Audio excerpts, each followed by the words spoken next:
Hello, everyone. How are you all doing today?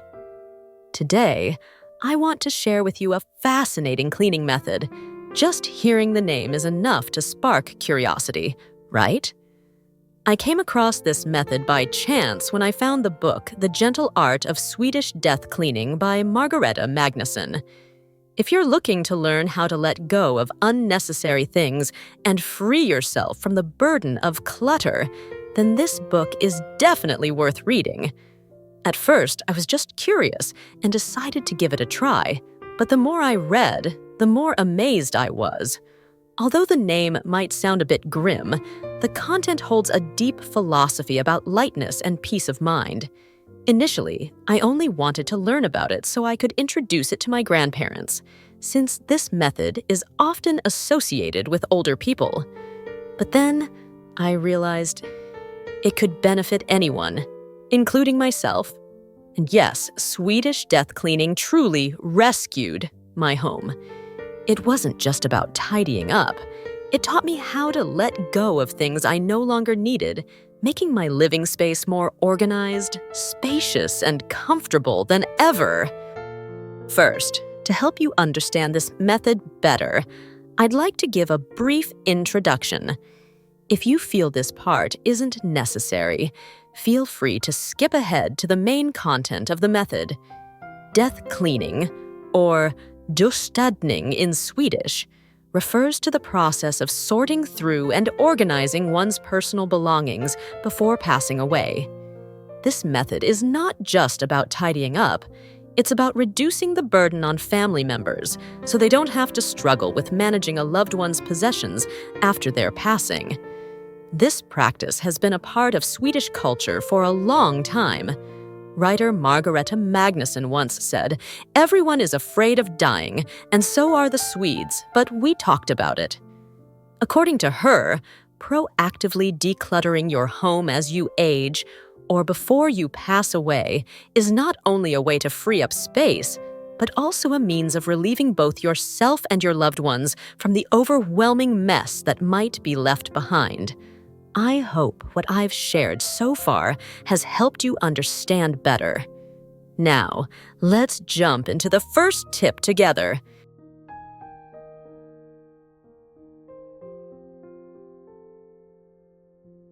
When embarking on your decluttering journey, focus on areas with less emotional attachment to make decisions more easily and build momentum for subsequent steps. In addition to closets, kitchens, and garages, consider spaces like entryways, bathrooms, living rooms, transitional areas between indoors and outdoors, and commonly overlooked spots. Prioritizing these zones first allows you to create positive changes in your home without confronting challenging decisions related to keepsakes or items with sentimental value.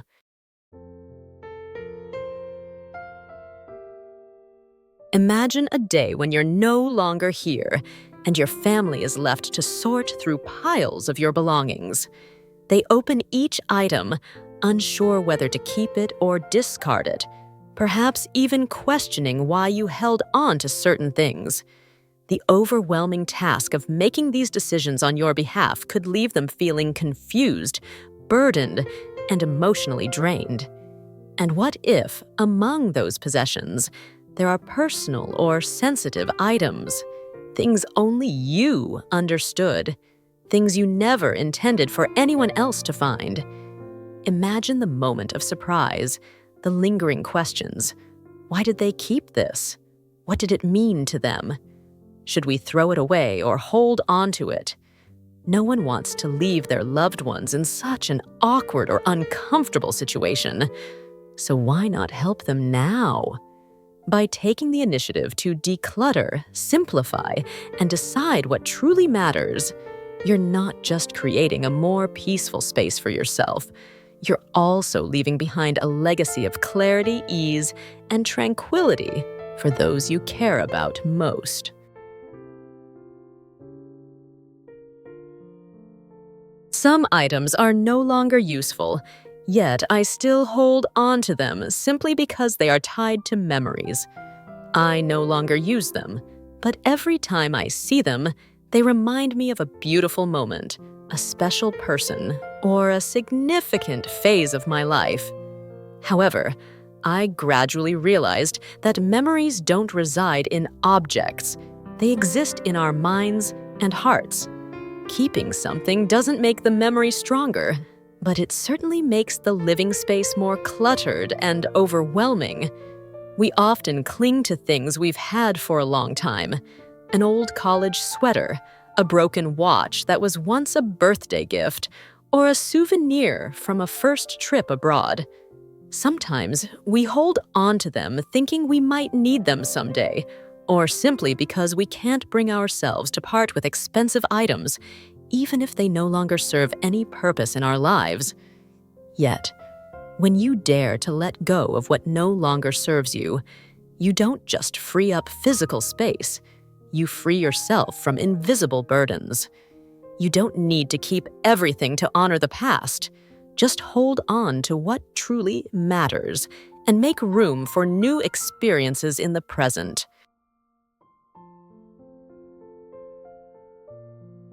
Cleaning each room not only makes your living space more organized, but also brings a sense of relaxation and lightness, as if you're releasing built-up energy. According to the Swedish death cleaning method, tidying up by area helps you stay in control, avoid feeling overwhelmed, and turn cleaning into a manageable, even enjoyable experience, rather than a daunting task. Start with the bedroom, a space meant for relaxation, but often turned into a storage area. Open your wardrobe and keep only the clothes you truly need and love. Haven't worn something in over a year? It's time to let it go. Next, remove unnecessary decorations to create a more open and calming atmosphere. Finally, tidy up under the bed and inside nightstands. These forgotten spaces tend to accumulate clutter. Check what's there and keep only what is genuinely useful. You can apply this approach to any area in your home, the living room, kitchen, bathroom, by keeping only what truly adds value to your life. Most importantly, be brave enough to let go of what no longer serves you, because the more organized your space, the lighter and freer your mind will feel.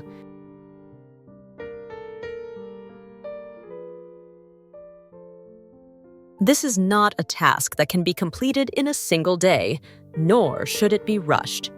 Decluttering is not just about organizing your belongings. It's a process of shifting your mindset, rethinking your living space, and making conscious choices about what you keep. This journey requires patience. You don't have to clear out everything all at once, but each day you can make small decisions that bring you closer to a more organized, lighter, and more comfortable living environment. Let decluttering become a habit, not just a one-time task. Think of it as a way to realign not only your space, but also your mind and your life.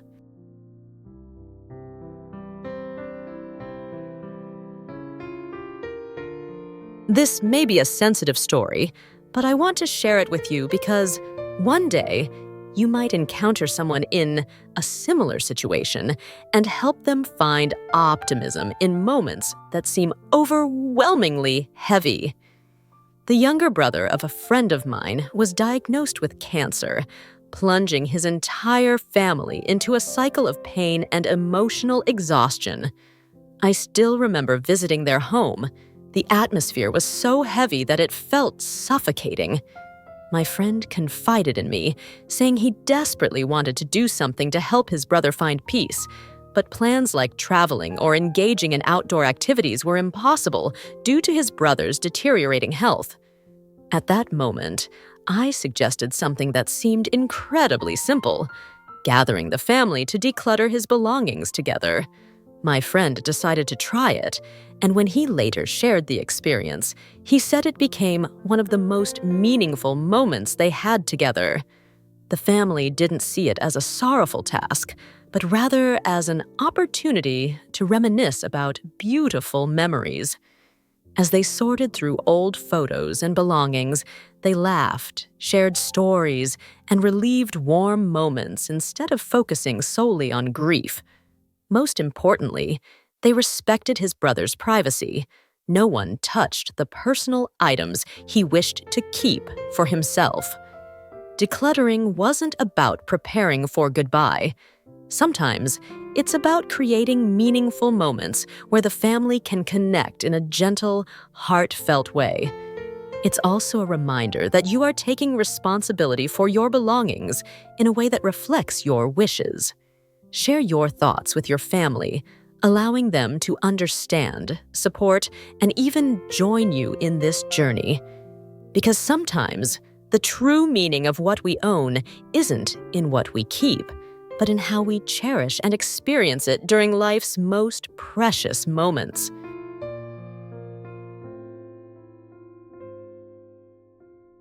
Instead of simply keeping or throwing things away, consider donating items that still have value to those who truly need them. A jacket you no longer wear might become someone else's favorite. A book you've finished reading could open up a whole new world for another person. The things that seem useless to you might be exactly what someone else has been looking for. Giving away items doesn't just free up space, it also brings a sense of relief and purpose. Rather than letting your belongings collect dust, let them continue their journey elsewhere, with someone who will truly appreciate them.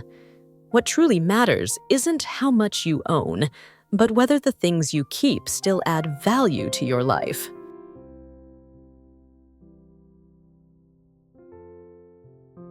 You don't have to wait until you're older to start decluttering.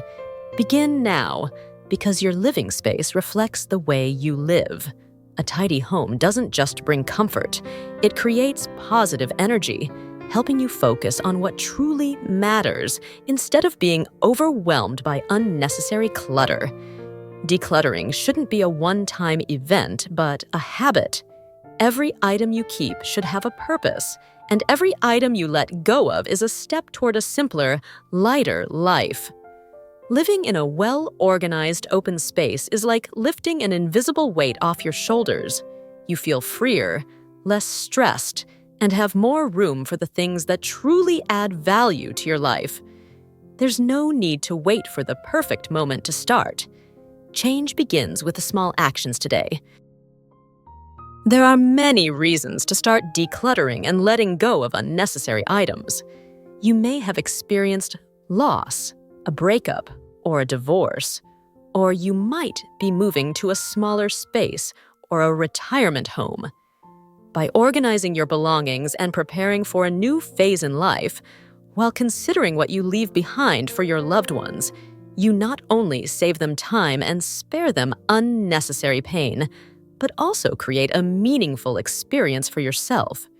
Think of it as a journey of self-discovery, where each item you let go of is a step toward freedom and a more intentional living space.